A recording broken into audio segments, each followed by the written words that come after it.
welcome to the Quantum Success Show with Christy Whitman. And today I am talking to the amazing Bob Doyle. Hey, Bob, thank you for being here. Hi, Christy. That was so freaking spectacular of an opening. I'm actually nervous talking to you for the first time in a million years. What was that about? All right. We're pretty, Sorry.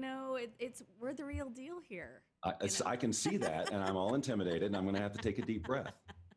I love you. So I'm going to just introduce you, how I know you, as the amazing Bob Doyle, and then we can get into having one of our amazing conversations that most of you, yeah. So I love our conversations so much that I always feel expanded by them in the end. Hopefully everybody else will too.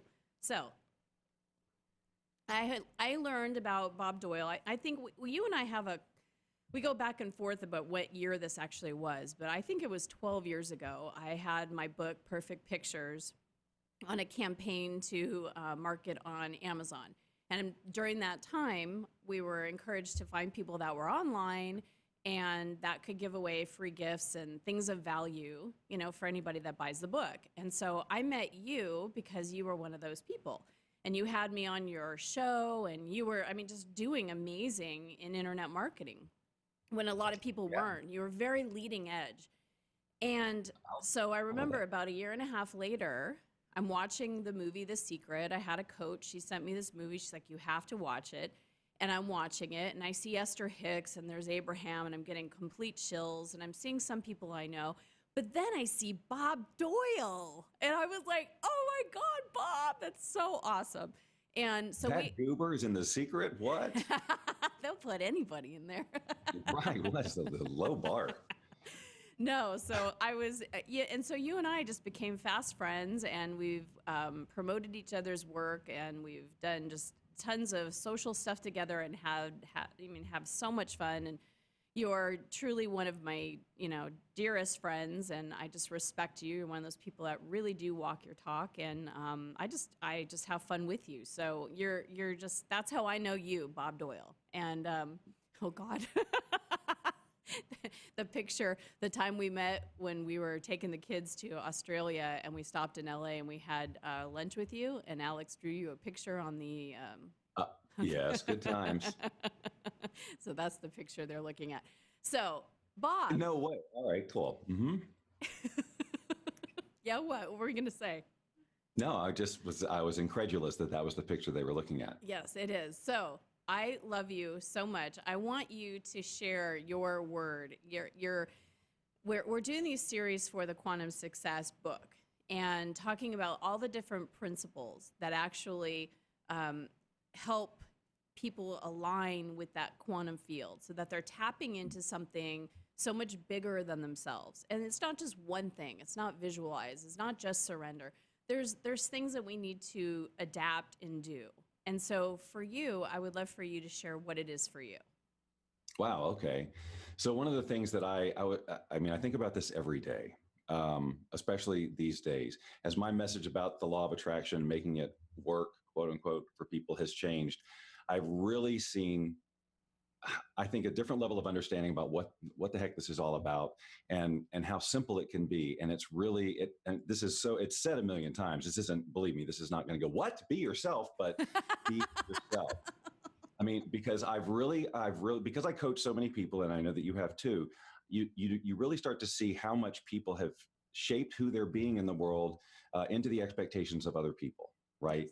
And I realized certainly, recently lots of transition going on in my life, a lot of opportunity to reflect back and go, so what, and I realized that I had very early in my adult life, definitely molded who I thought I was supposed to be based on the expectations of, my situation, my family situation, relationship situation, whatever.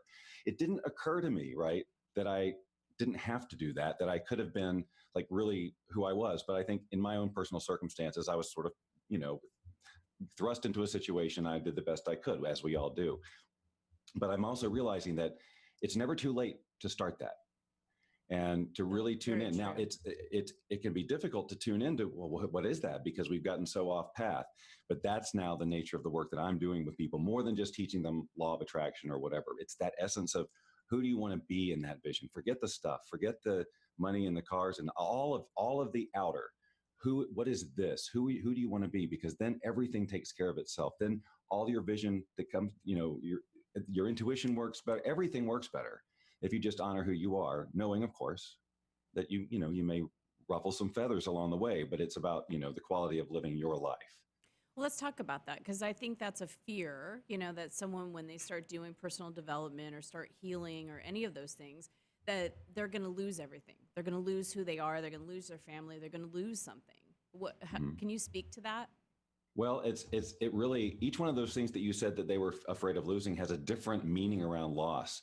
Family's a great example, and I run into it all the time. As a coach, you see it, how ruled adults still are by the parental-child relationship. Oh. That their parents' opinion matters at all, right? That it has any influence on who they allow themselves to be. When you think about it, it's ludicrous. But it's because we've gotten I think, kind of a twisted idea of what the parent-child relationship is and how long it is appropriate for the parent to continue to be the role of parent. We like to talk about, oh, well, they'll always be my baby, right? But your job as a parent is to bring them in the world, teach them a value system, get them going. But the minute you start as a parent feeling yourself inserting into who they should be as a person, you're done. That's the point where you stop and you let that child form their own identity. Now, of course, that rarely happens. Right. But and then we're so ruled by what that primary relationship thinks. We make decisions that don't serve our good. We deny our passions, right? We've classified things into responsible and irresponsible, all of which we have the choice to give meaning to, but we've given it that one based on that wiring, and we absolutely don't have to. Well, it's funny you say that, because for me, part of my drive in life was to always, and it comes from obviously a deep wound of my sister and losing my sister. It'll be 20 years.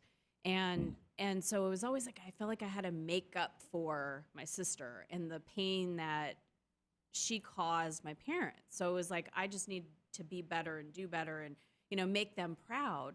And I had a moment last year where, I've accomplished a lot, right? But my mom, I was talking to her at lunch, and she says, so what's going on with your business? And I said, oh, I just had someone contact me about, speaking in Milan. And she goes like, Milan? Milan, Italy? Like the country of Italy? You're going to Milan? Like, did they seek you out? And I said, yeah. And she goes, they sought you out? That was like, it just blew her head. And she goes, I am so proud of you. And like, it was that moment for me that I've been waiting for all my life, right? To have mom. And I just sat back and I was like, wow, that felt good. And then I almost felt like, now what do I live my life for? Seriously.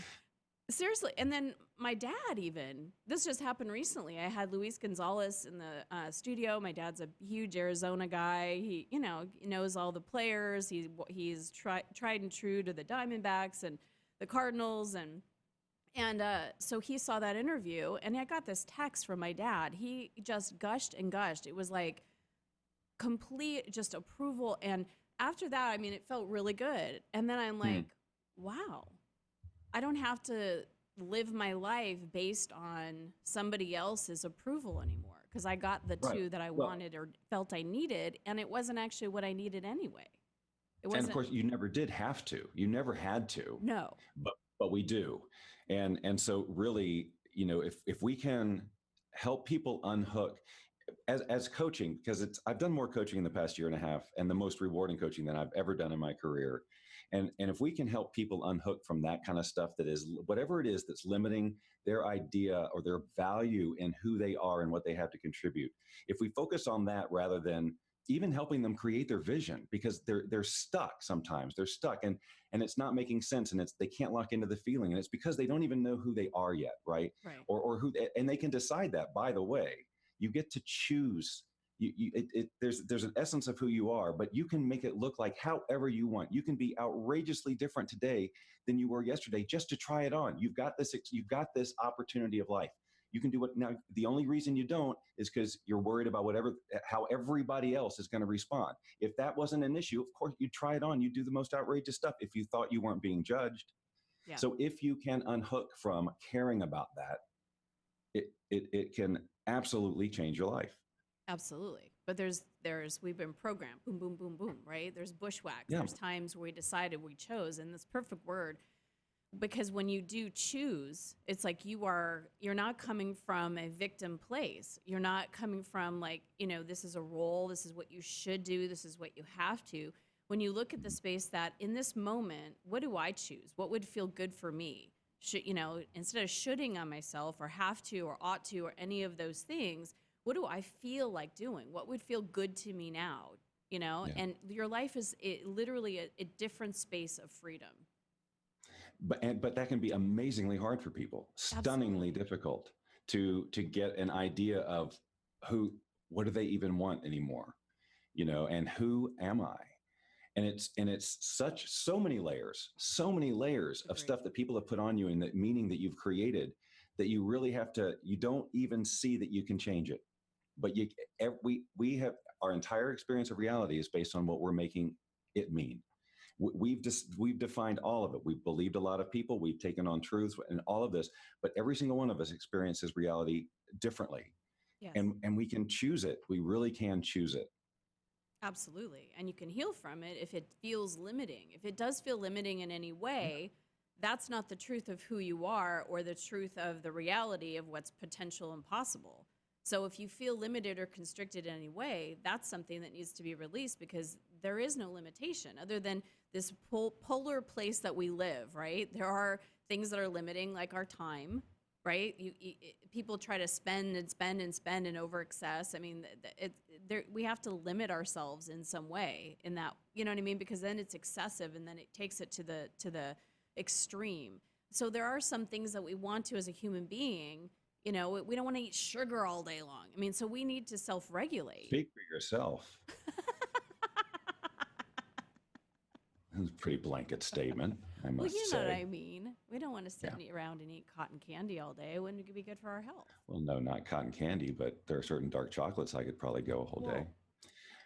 And I have done that. Thank you very much. At one of the lowest levels, it is just wiring. It's all, like I said, it's all about how this brain is interpreting everything.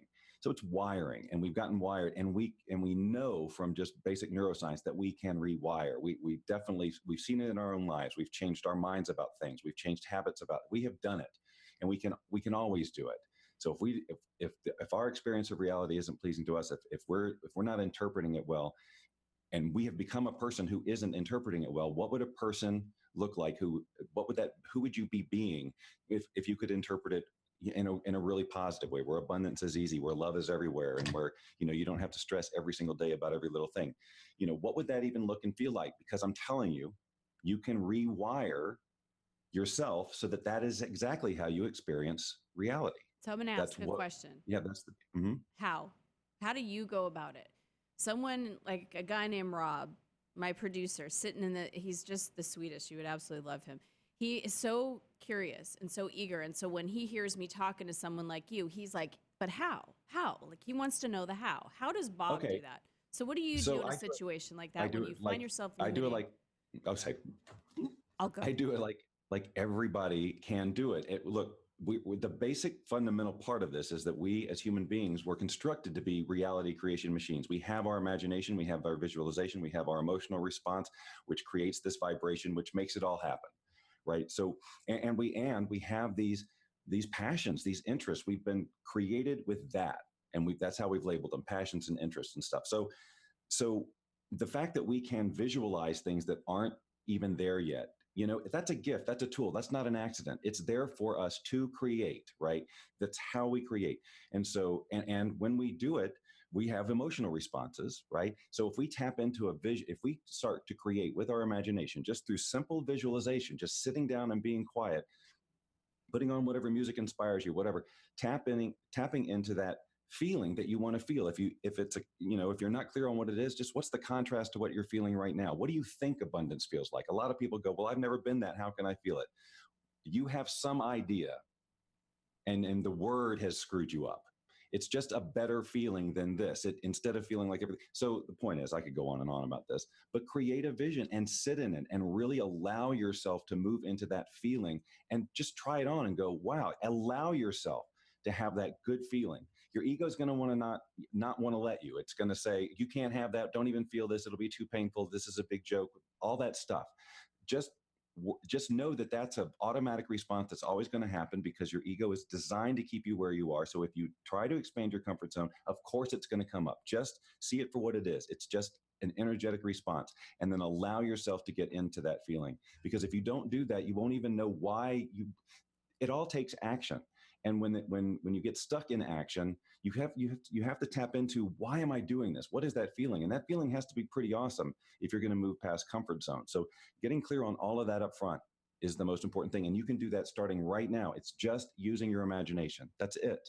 I love that, Bob. And I wanted to say this too, like, we live in a holographic universe. So what does that mean, right? It means that, like you were saying, if someone has never felt the feeling of abundance, we live in a universe where somebody has, and we are all interconnected, and we actually can tap into. So if you look at someone that looks like they're living in an abundant life, then you can actually tap into their energy. You can actually start to imagine within yourself, just using your imagination, like Bob's saying, that, that those things that we were just given, and like visualization, being able to do that. Some people say, oh, I can't visualize, I can't see things. You can it's a skill that we all have as a human being.